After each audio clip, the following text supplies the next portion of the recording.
الرحمن الرحيم يا أيها المدثر قم فأنذر وربك فكبر وثيابك فطهر والرجز فاهجر ولا تمنن تستكثر ولربك فاصبر فإذا نقر في الناقور فذلك يومئذ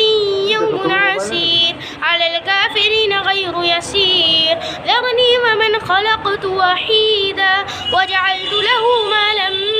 ممدودا وبنين شهودا ومهدت له تمهيدا ثم يطمع أن أزيد كلا إنه كان لآياتنا عنيدا سأرهقه صعودا إنه فكر وقدر فقتل كيف قدر